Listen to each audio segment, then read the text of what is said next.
This is K-12 Tech Talk. K-12 Tech Talk. The podcast by K-12 Techs for K-12 Techs. Real conversations, real arguments, and real banter on trending K-12 technology topics and issues. Live from the somethingcool.com studios, this is the K-12 Tech Talk podcast. I am Josh. With me tonight is Mark. Hello, Mark. Hello. And this is episode 138. This is another every episode is a special episode. I guess I just need to get used to that. This episode, we have the Godfather of student data privacy. It's funny. I saw a post about Steve, Mr. Smith, a week or so ago, and they called him the Godfather of student data privacy. And I text message Mark and Chris, and I said, "Hey, it's pretty funny, Mark. Don't you know Steve? I just saw an article with him touted as the Godfather of student data privacy." And Mark's like, "Oh yeah, he's my friend." It's like, why am I not surprised? Mark's friends with all of the important people. So first, let's thank our sponsors real quick, because this is going to be an interview heavy episode. We'll thank our sponsors real quick. It's continued support from Fortinet, Chris Illingworth over there at Fortinet, NTP, David Wren, Extreme Networks, and Dominic Mayer over there. They help make these episodes happen every week and show them some love. We'll have contact information in the show notes. But please continue to share us with your friends. We had an amazing month of September. I think our total downloads were over 4,500 total downloads. So that's 1,000 downloads a week, if you do the math right. It's amazing. So keep sharing us. Shoot us an email. We love listener emails, k12techtalk@gmail.com. And Mark, do you want to introduce? And so after Steve's interview, we'll have an interview with one of our recent sponsors, Jupiter Sys, and we'll hear about their product and what they do differently and how they handle things, LMS and Sys gradebook type stuff. So stick around for that interview. Mark, do you want to introduce Steve? So tonight we are joined by who I refer to as the Godfather of student data privacy, my friend and my neighbor here in New England, Steve Smith, the CIO of Cambridge Public Schools, and I want to say the founder or one of the founding members of A4L and Student Data Privacy Consortium. So first question really is, Steve, tell us about yourself and how you got into student data privacy. Great. Well, thanks, Mark. Thanks for the invite. And yes, we are neighbors separated by a river, but the two cities are in no way the same. It's a very big river. So let's see. Tell you about myself. So as you introduced me, Mark, I'm the CIO in Cambridge Public Schools. I am going into my 17th school year, or this is my 17th school year in Cambridge, which is hard to believe. And then prior to that, I was in Central Maine as a CTO for 11 years. So 28 years leading technology in school districts. It's about time to start thinking about closing the chapter, right? But it's a long time when you reflect on it. So how did I get involved in privacy? It was really after I came to Cambridge. Cambridge, as you can imagine, was a big change from Central Maine. And one of the things that I first noticed was that the community in Cambridge, the parents, were starting to ask about 15 years ago, a couple of years after I got here, where their children's data was going and how was it being protected. So that's when, we started really thinking about all the data going to vendors in the cloud, reading terms of service and privacy policies and ensuring that the vendors were not doing things they shouldn't do with that data. And as you can imagine, I literally did that for years, probably 3 or 4 years of vetting apps by reading their terms of service and privacy policies before realizing, there's really certain things we're looking for, and why don't we just get them to agree to those things instead of me having to vet all these privacy policies and terms of service. And we created a data privacy agreement that the district would ask the vendors to sign. And at the same time, we started building practices within the district to vet apps, building a tool to keep track of them, to keep track of those data privacy agreements. And that's really how I got into privacy and starting to really learn about all the nuances, and things kind of grew from there. It just kind of became a passion. And this was all while you're actively operating as the CIO of Cambridge, right? This wasn't, you didn't leave Cambridge schools to go do this full time. This was all while you were leading the district technology department, right? Yep. Yeah, correct. And it was because it was a priority for the district, right? Because the community was asking for it. We had to respond to it. So we needed to be able to build these processes and assure the parents that we were doing everything we could to make sure that their child's data was not leaking out to places we didn't know. Yeah. So as far as the parents requesting that, or the parents asking that question 15 years ago, that leads me to ask a couple other questions. One, do you think the fact that parents were asking that 15 years ago, I don't even think that really was on the radar here in Missouri. What do you think was a couple key contributing factors to that? Is it because the area that you're in, you do have some very high-tech companies in the area, and you have people that are exposed to that by the nature of their employment? Or was it a social economical thing? What do you think some of those drivers were? So it's partially the high-tech companies in Cambridge, but think about what else is very prominent in Cambridge. It's a very academic community, right? You've got Harvard and MIT. So, it's just that level of academia and thinking about issues in Cambridge that led parents kind of ahead of the curve to start asking those questions. Interesting. 15 years ago, can you remember what were some of the first applications that you had to vet were? I mean, because I'm trying to think. I mean, I don't Google. I can't remember the apps I vetted last week. Okay, so that brings up an interesting question too. So you're still actively, this historical value, this tenet of A4L, and you're still actively vetting applications. You still deal with that on a daily basis. So I guess that job's never done, right? You've been doing this for 15 years now. It's true. It's never done. But, when I say I vet, I'd say that the district, right? So Sure. The tools, processes, the consortium makes it a lot easier for things to be vetted. It's really vetted as a consortium. So, so I was in jest saying what I vetted last week, but in reality, it's a lot easier than it used to be. Yeah. Because of the consortium. So, okay, how has that conversation gone? Even say 10 years ago when you've been doing it for a couple of years, you kind of know how to read a terms of service now. You know what things a company might agree to in a document or in an agreement. How has that conversation with the vendor changed over the last 10, 12 years? Yeah. So as I said in the story started with Cambridge creating a DPA and asking vendors to sign it. And as you can imagine, we got quite a bit of pushback. Like, what? Sure. Are you crazy? We're not going to sign your DPA.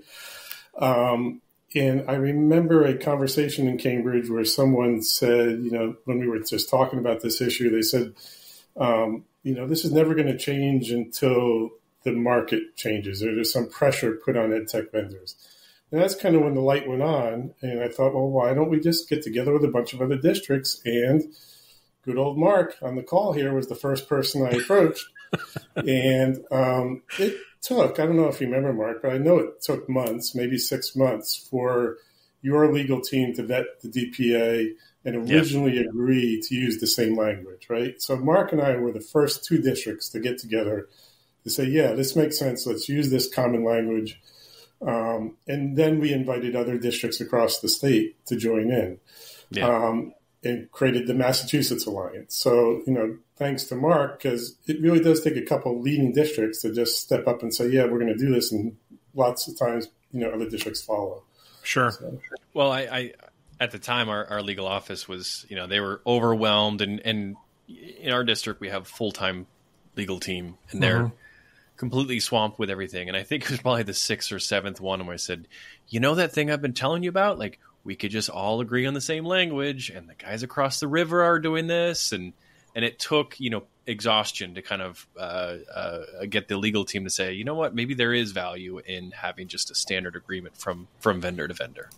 So it took a while, but it was, being able to work within a district that helped.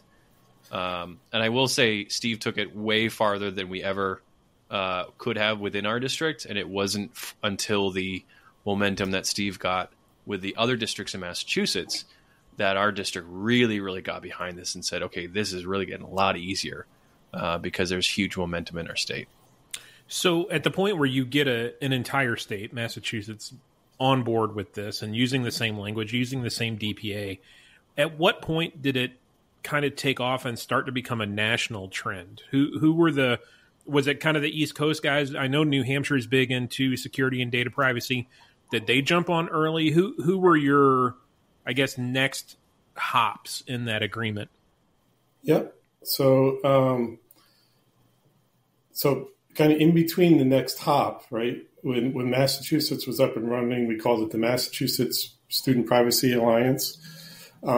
That's when, we had the idea about expanding across the country, and instead of creating a new nonprofit, new organization to do it, is when I decided to partner with Access for Learning, because it was already a nonprofit in the K-12 field, had 3,000 districts, state agencies, and vendors. So joining them and that's when we technically created the Student Data Privacy Consortium as a special interest group within Access for Learning, so that we could leverage their infrastructure, their nonprofit status, and their members to make it grow.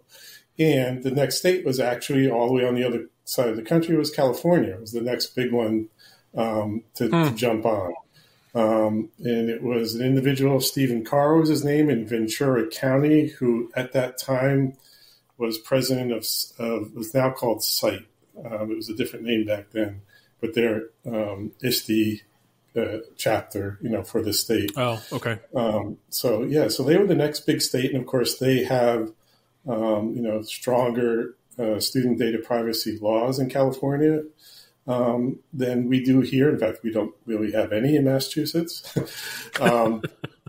So, they were seen as the leader in that area too. So getting them on board, they have 1,000 districts that are part of SITE. So that was a huge momentum builder to say, look, we've got Massachusetts and California. And that's how we kind of got it started. So I think I was going to say, I think it's a really interesting point that Steve brought up that, the state of Massachusetts really doesn't do much. It has really been a grassroots campaign led by Steve. So when you start to see this momentum gaining in other states with it coming down from the state level, that never happened in our state. Still hasn't to this day. That all the momentum that we've made really has been led by and started by Steve. Interesting. So I guess, okay, so you have the state of Massachusetts, you have the state of California joining in. Were those conversations with vendors becoming easier, or were they still pushing back at that time? So the more and more that we get involved, obviously there's more momentum.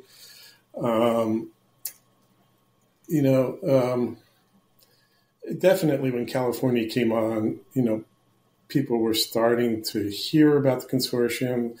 So what we purposely did in the beginning, as we got other states to come on, is we encouraged them to create their own data privacy agreements that worked in their state. Because we knew, just like Mark and I getting our legals team together, if we tried to get a variety of attorneys from different states together to draft one DPA that would have been a showstopper.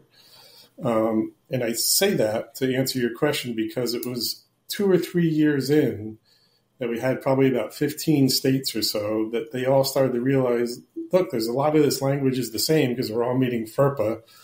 And they organically came around to saying, why don't we draft a national data privacy agreement? So I think around that time, because we started, before we actually had a national data privacy agreement, we called it the National Clause Set that everyone was using. So I'm guessing, 2 or 3 years into the consortium, as it technically started in 2015. So probably, 2017, we're probably starting to get a lot of momentum with 10 or 12 states on board, and that's when I think vendors really started to notice it. And of course, now today there isn't an ed tech vendor out there that hasn't seen the National Data Privacy Agreement, isn't aware of the consortium, and it's had a huge impact. But you still have vendors like I've had to deal with that will say, we don't sign those, which is a very, very strange conversation to have. So I guess now, up present day, so 5-6 years ago, you had 15 states in. Present day, what's the usage like? What's the adoption like states across the country? Yep. So we have districts in 34 states that are part of the consortium.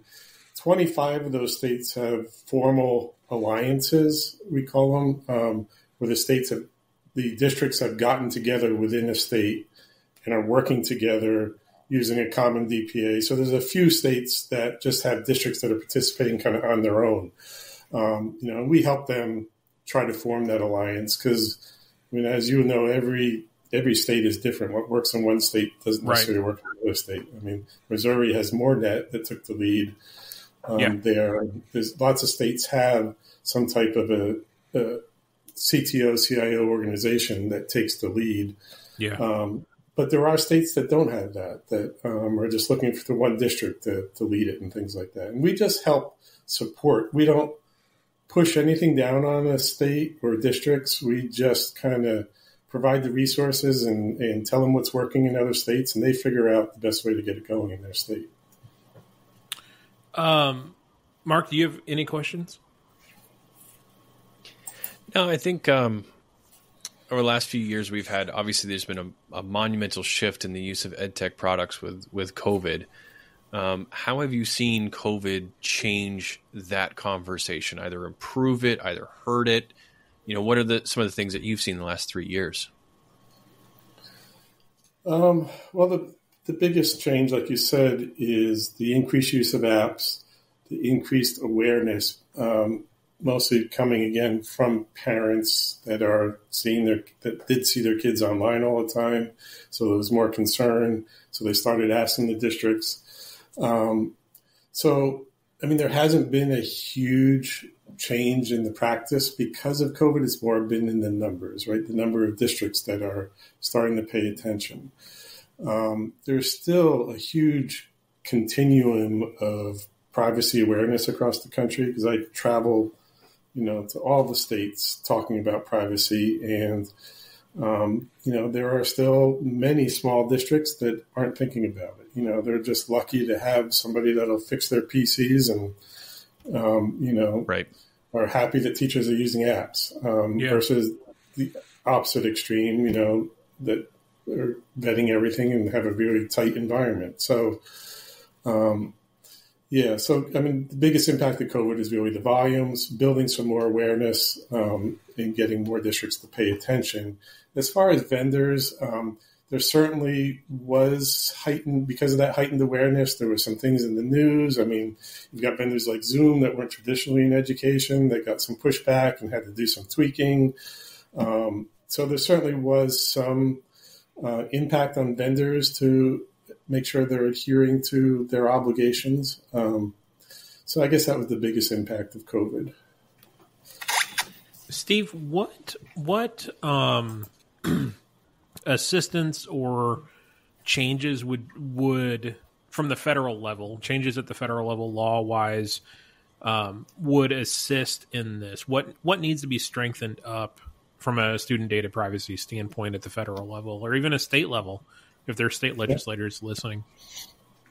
Yeah. So federally, we're really talking about FERPA, which, turns 50 years old next year. It was written in 1974, long before anyone was thinking about the environment we're living in today. There have been a couple amendments, but nothing to really address the world we're living in today. So there's been a number of attempts to, put in some updates to FERPA, but there definitely needs to be work there, right? Have some federal legislation around student and children's privacy that is really applicable to schools, right? And I say to schools and students specifically because laws around children's privacy sometimes have unintended consequences on schools if they're not thinking about, like COPPA, right? Which the Children's Online Privacy Protection Act from the FTC, which we've all heard of, and the vendors push back on us because it's a law aimed at the vendors around children's privacy and requiring parental consent. And if folks that aren't writing these laws are not taking into consideration the school environment, requiring parental consent to use every app, would bring us to a standstill, right, in classrooms. So there needs to be some coordination, some really thoughtful legislation put in around being able to use apps that are secure and protect the privacy of children in K-12 schools. The other piece that is really missing related to privacy is security, right? There's certainly a big push around cybersecurity for schools, but in all of that talk, there's very little talk about ed tech vendors' security requirements. Right. Right. CISA just put out some guidance to school districts that tells the schools to look for these 8 things, very basic requirements when vetting apps. There is no federal security requirements. There's very few state security requirements. I know you had Josh Alstead from New Hampshire on a month or so ago. New Hampshire does have some state regulations that require 42 specific NIST requirements. So every ed tech vendor, every school district has to have those 42 NIST requirements in place. Wow. But, there's a handful of other states that have similar laws, but we need to get out in front of that, right? And have a standard security requirement for anyone that's hosting student data that everyone can agree on. The consortium is working on a project related to that, but you were talking about laws. That's an area is void, right? So some federal legislation around, updating FERPA, making sure that any other agencies that are passing similar children's laws are really thinking about this K-12 environment and addressing the lack of security controls and benchmarks for student data, I think are the priorities. Let me run a scenario by you, Steve, and see what your reaction is to this. I was having a conversation with a school district yesterday, relatively small school district on the western side of the state, and just in passing, he mentioned that they aren't blocking social media for students on their in-house network. Like they allow students to get to social media, and that raised a few eyebrows with some cohorts of mine, and like, man, that's, we all kind of block that. And he's like, oh, we tried to block it, but teachers have it so ingrained in lesson plans that they threw a fit when we blocked it. So, several of us were like, oh, you really need to have a conversation with your leadership about that. What would be your recommendation for that individual, Steve, going into a meeting with administration that they haven't gone out of their way to prevent access to social media, And in some cases, faculty are using social media in the classroom, possibly with assignments. Yeah. So the biggest red flag for me is the fact that educators are using social media as a tool. The idea just separating out blocking social media versus not blocking it for students' general use, I think in some cases is a district prerogative, right? Sure. As long as there are guardrails put around that. But when you start using it as a tool in the education environment, and you are thus mandating students use these tools, they're putting in student level data. I don't care, if someone calls it PII or not. If it's student level data, it should be protected. Right. And the social media companies are not protecting that data. Yeah, they're selling it off. They're not just not protecting it. They're willingly giving it away and making money off of it. Right, and building profiles and right, all kinds of things. I mean, that's the worst case scenario. Well, building off of that, I mean, social media has been around for 10 years. We've had enough time to kind of understand the impacts of social media from a privacy perspective. What's hitting us now really quickly is artificial intelligence and the introduction of ChatGPT and Bard. Are you thinking at your district or even within A4L about how do privacy laws impact the use of artificial intelligence tools? So that's a really good question, Mark. Yay, Mark. How would you like to join a project team?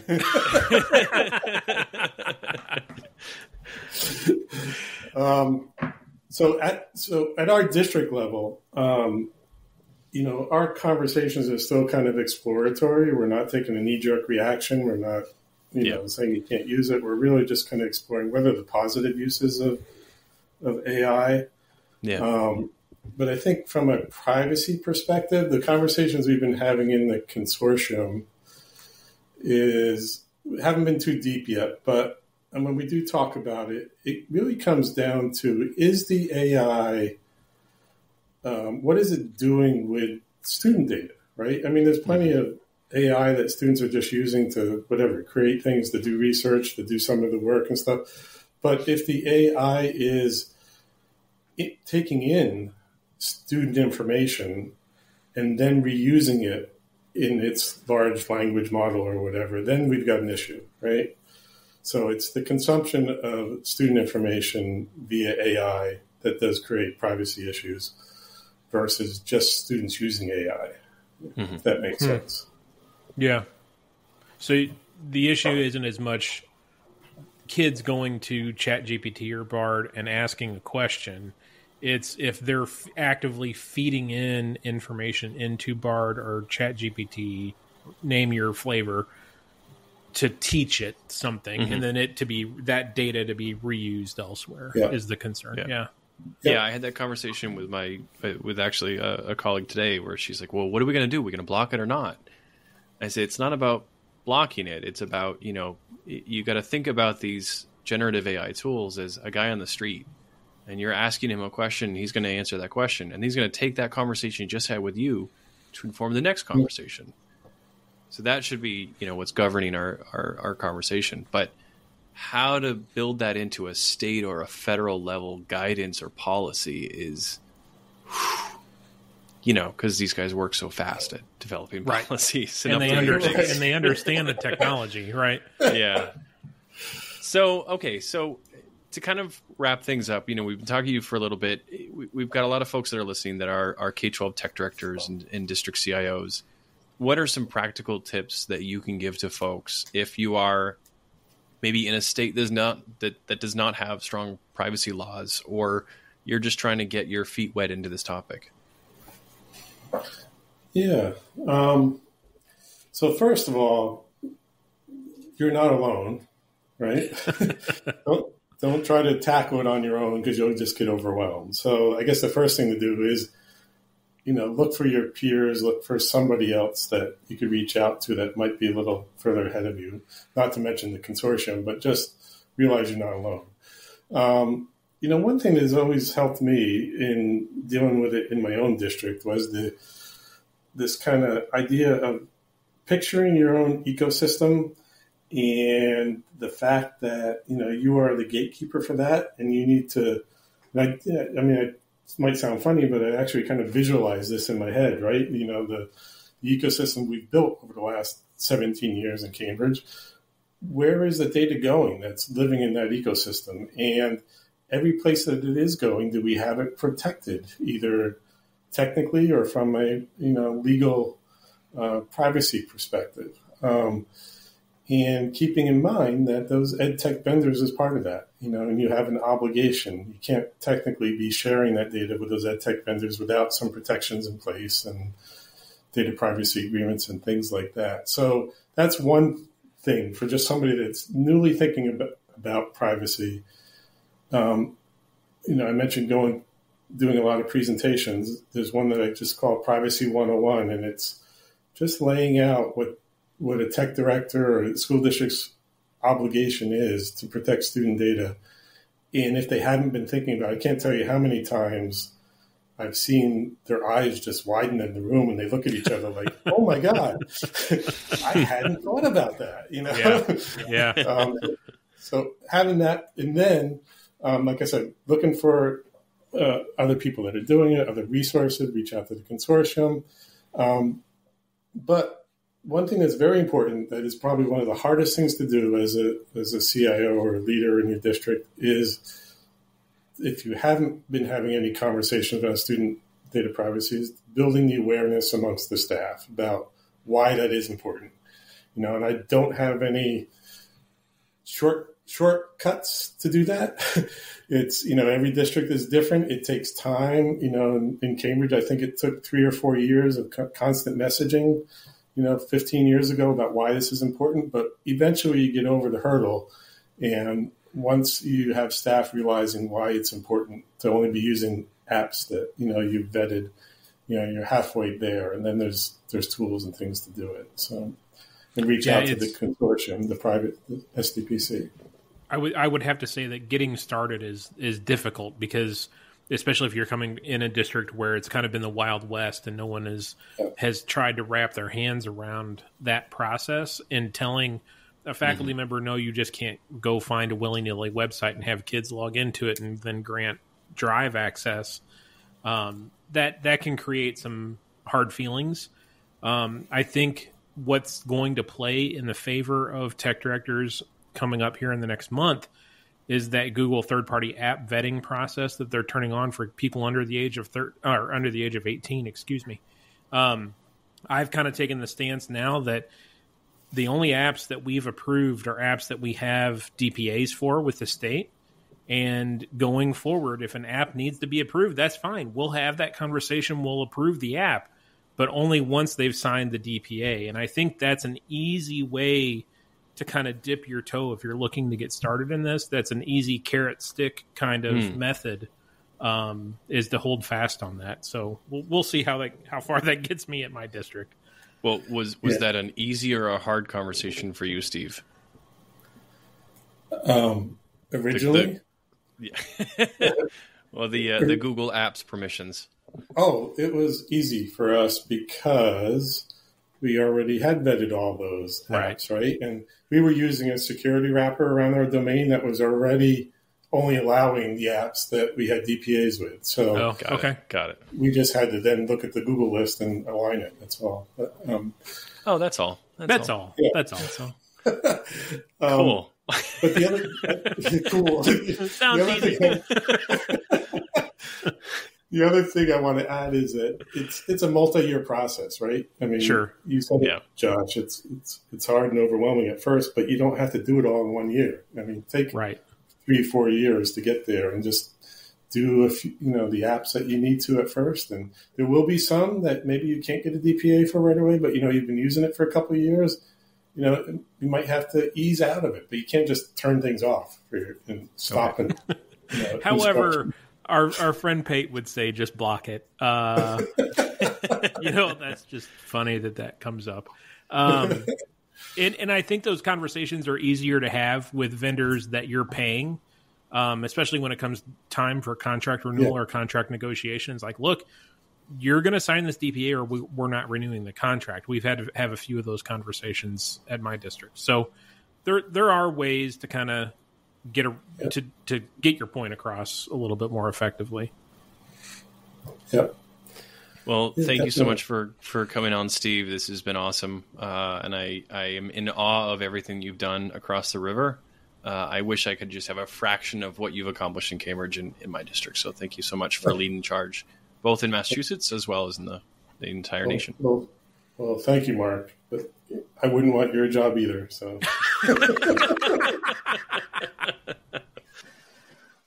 All right, Josh, I brought along Stuart from Jupiter with us this morning. We are recording. I see Josh is sipping on maybe some coffee. I think Stuart talked about taking some espresso shots or something before he jumped on the pod with us. So, Stuart, nice to have you on finally. Hey, thanks for having me on, Josh and Chris. I'm an avid listener and glad to be able to bring my voice to the table. Yeah, so you did. You emailed us basically to say that I wasn't doing a good job explaining what Jupiter is, and we thought we'd just have you on. Josh is good at asking questions, so we're hoping to spend a few minutes with you. Yeah, I mean, Jupiter does a lot. I mean, SIS is kind of what you've been hearing if you've been listening to Pod, but we do a lot of different features. So I'm sure Josh will be able to get all the details out. Yeah, so let's jump right into it.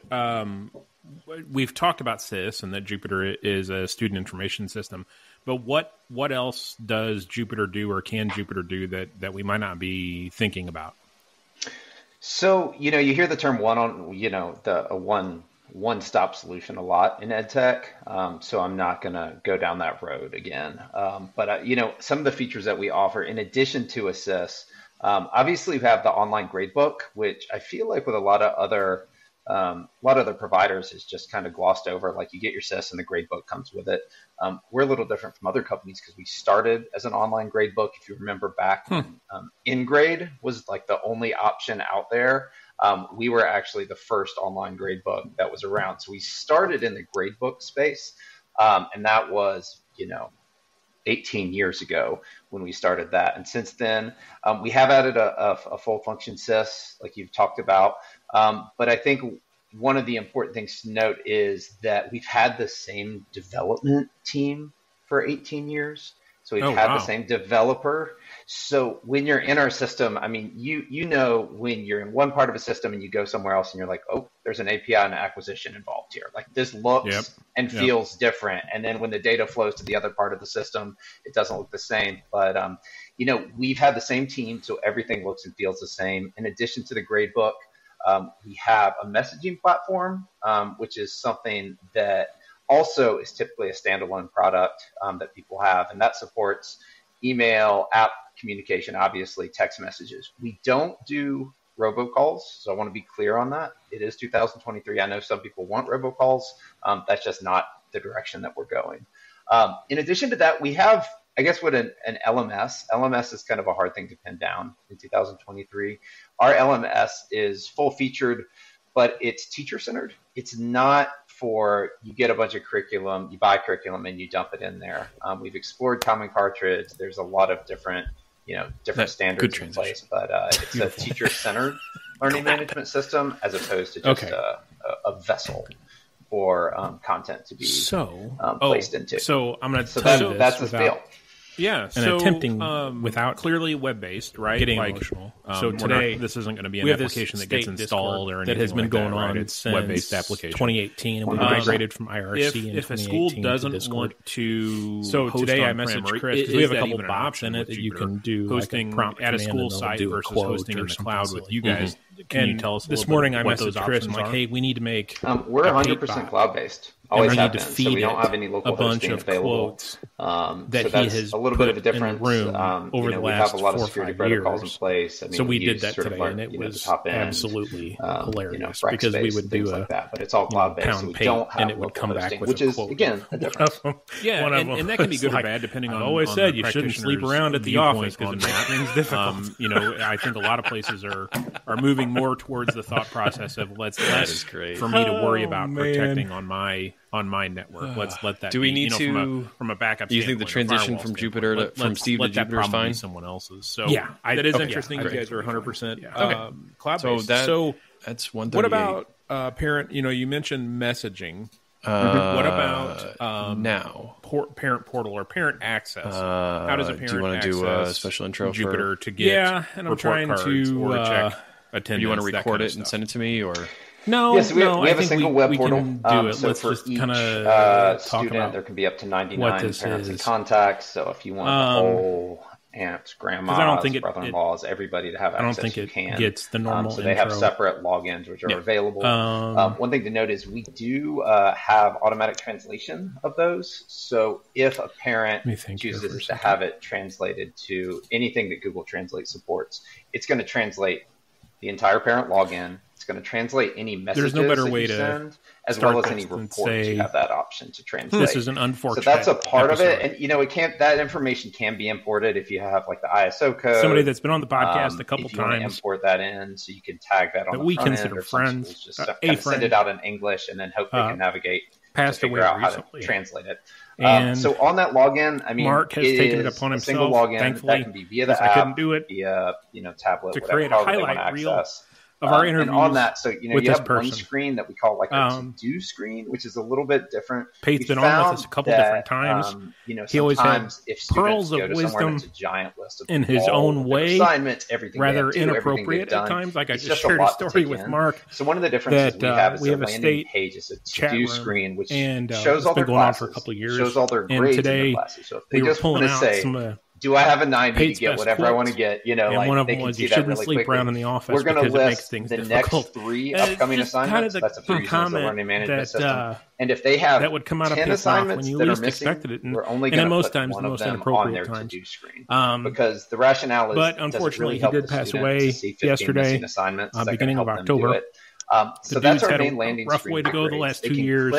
Any class, one of our interviews, we talked about it. He literally died twice in the span of 2 days. On that screen, he's had a couple strokes recently, and this one more tab down. This last one, I guess, got him. So messaging is just boom. It's click, been send a message. Rough for him. Students the last 2 have years. access to the teachers of their classes, APs, he would do anything and any for other anybody. Designated admins that kind of want to be available. He loved for everybody he met, man. They have another tab for attendance. They have another tab for Mark, discipline or behavioral stuff. If you intro want what to put that you've online. So that's all there on one app. And on the teacher side of things, it's a little, they're on their grade book. So. They're 2 clicks away from a message where they can quickly filter out. Send a message to all my classes. Anyone under a C. Right. Well, I'll try and take care of this missing assignments, Jupiter or thing. all classes. And, but the difference is it's one app where all those things are available. And I didn't mention standards-based grading. We fully support standards-based grading as well. Oh, really?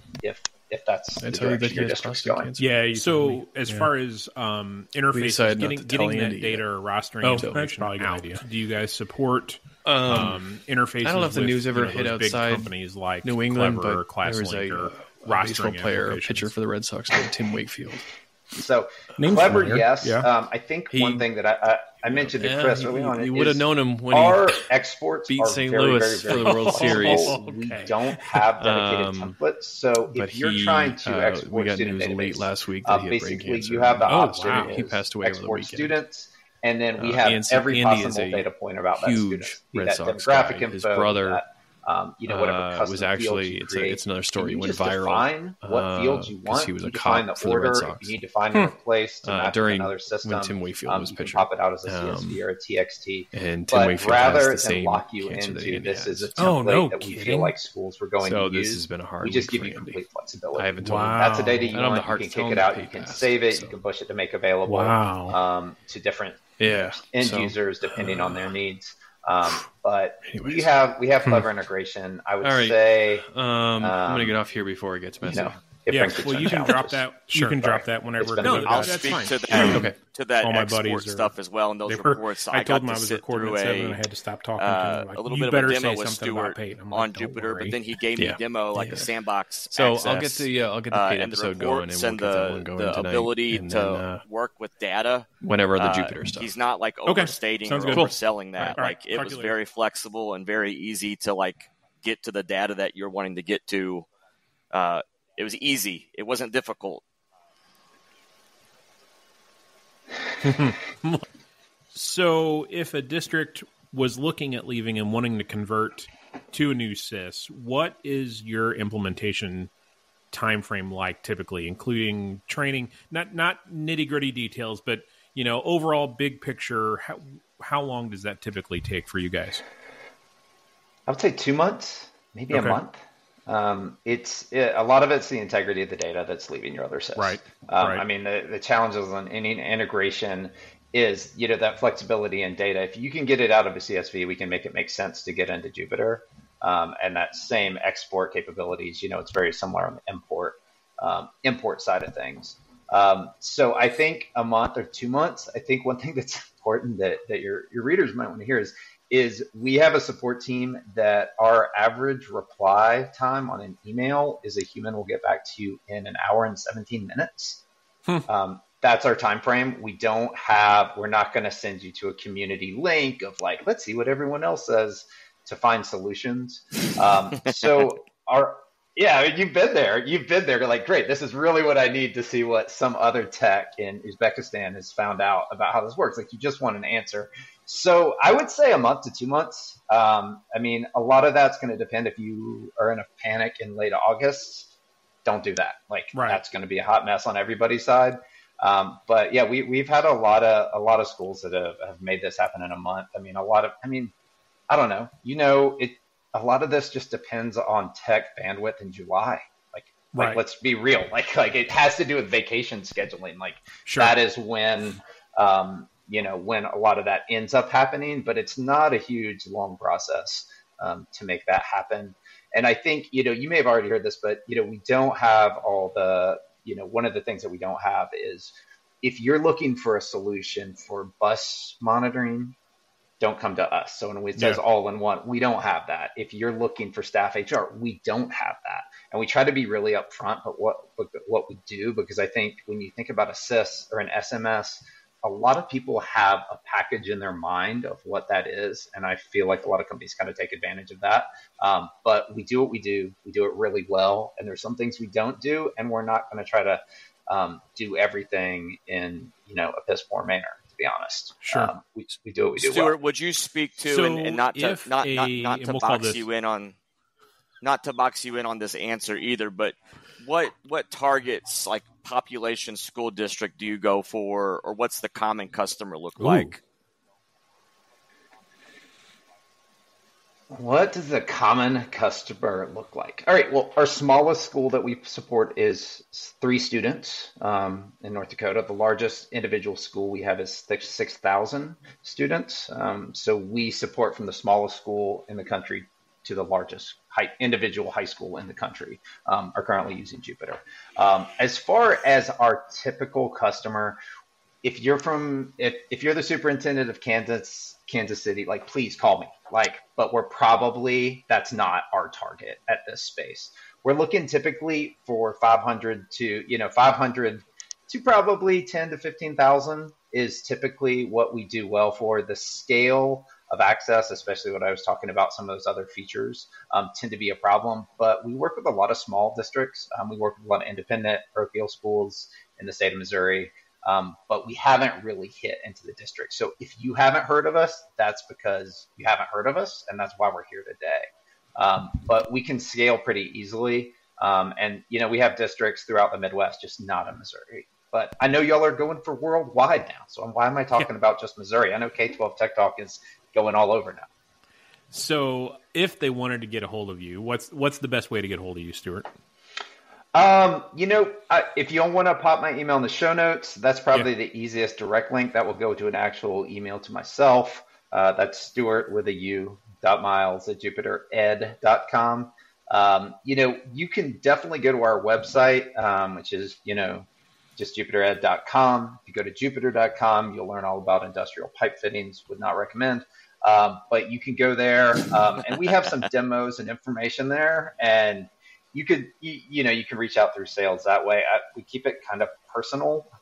We don't, if you reach out to me via email, I'd be happy, to jump on a phone call to discuss. I think I was mentioned prior to the show, like I'm in sales, I'm also in success. I kind of bridge those gaps. So if you talk to me, I'm not going to gloss over. If you ask me about, data integrations, I'll be able to answer that. So you don't have to go through the slick sales pitch before you get your questions answered. That might be a no or might be a maybe.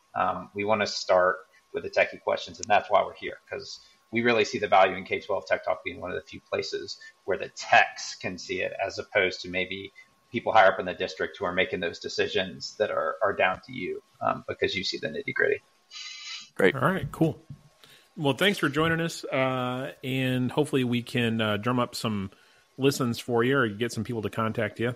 I think it in the world of SIS and kind of the shakings that are going on right now, I think it's people are best served to look at more than one solution. So hopefully they'll put Jupiter on that list and go from there. Yeah, I hope so. I mean, we are very aware that the SIS SIS market is full of some very big players, as I'm sure all of your listeners in K-12. Like it's Power School, it's Infinite Campus, and Tyler was there. It's in a lot of other small players, but we're small, we're agile, and we just want to be a part of the conversation to see if it could work for your district. All right, cool. Well, thanks for joining us. Right on. Thank you, Josh. Thank you, Chris. Appreciate you. The views and opinions expressed on the K-12 Tech Talk podcast are the personal opinions of Josh, Chris, and Mark, and do not represent the views or opinions of our sponsors or other organizations that we're affiliated with. The material and information presented here is for general information and entertainment purposes only. Thanks for listening, and we'll see you next week.